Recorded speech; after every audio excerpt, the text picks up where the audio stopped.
Assalamualaikum warahmatullahi wabarakatuh. Nama saya Bagas Aji Santoso. Saya dari kelas 11 IPS 2. Saya akan menceritakan tentang JP Kun versus Sultan Agung. Pertama-tama kita mengenal dulu siapa JP Kun itu. JP Kun merupakan gubernur VOC yang menjabat ketika masa pemerintahan Sultan Agung dari Kerajaan Mataram.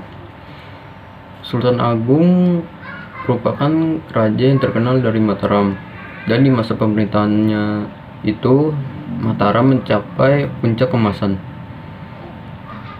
Sultan Agung memiliki cita-cita yaitu ingin menyatukan Pulau Jawa dan mengusir bangsa asing dari Pulau Jawa.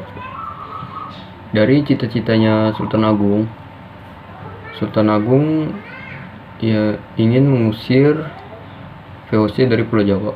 Namun berikut ini alasan kuat mengapa Sultan Agung ingin mengusir VOC dari Pulau Jawa, yaitu yang pertama, Sultan Agung tidak menyukai monopoli perdagangan yang dilakukan oleh VOC. Yang kedua, kapal-kapal Mataram yang ingin berdagang ke Selat Malaka dihalang-halangi oleh VOC. Yang ketiga, Sultan Agung merasa bahwa VOC ini merupakan ancaman bagi Pulau Jawa. Yang keempat, VOC tidak mengakui kedaulatan Kerajaan Mataram.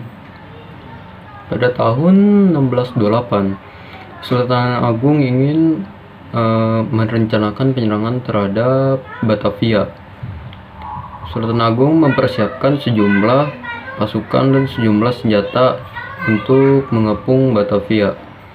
Pada tanggal 22 Agustus 1628, Sultan Agung memberangkatkan pasukan Mataram di bawah pimpinan Tumenggung Boriksa untuk mengepung Batavia.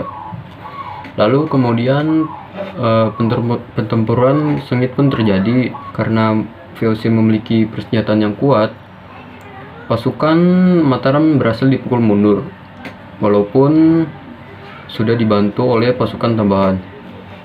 Di pertempuran kali ini, Tumenggung Boriksa atau pemimpin pasukan Mataram itu meninggal dunia, yang menandakan bahwa pengepungan terhadap Batavia ini gagal.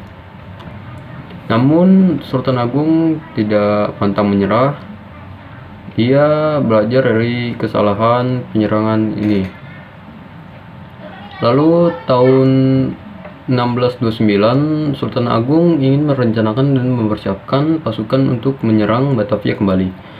Dia menambahkan unit pasukan dan unit persenjataan, dan juga membangun lumbung-lumbung beras.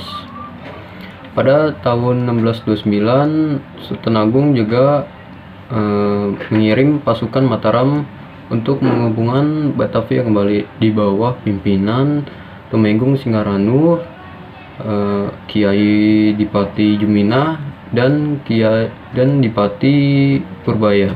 Namun persiapan dan perencanaan Sultan Agung ini diketahui oleh VOC, yang kemudian VOC dengan cepat mengirim kapal untuk menghancurkan lumbung beras. Di Tegal, sejumlah 200 kapal dan 400 rumah warga dapat dihancurkan oleh VOC. Namun pasukan Mataram pantang mundur dan berhasil menaklukkan dan mengepung benteng Hollandia. Kemudian pasukan Mataram mengepung benteng Bomel, namun gagal. Namun di peristiwa pengepungan benteng Bomel ini terpetik bahwa meninggalnya gubernur VOC, yaitu JP Kun. Akibatnya pasukan VOC marah dan dapat memukul mundur pasukan Mataram. Dengan pernyataan yang kuat, VOC dapat menghentikan peperangan dan menggagalkan penyerangan Sultan Agung ini yang kedua kalinya. Dia merupakan akhir dari cerita JP Kun versus Sultan Agung. Walaupun dua kali penyerangan dari Sultan Agung gagal, Sultan Agung tidak pantang menyerah. Oke, sekian, kurang lebih mohon maaf. Assalamualaikum warahmatullahi wabarakatuh.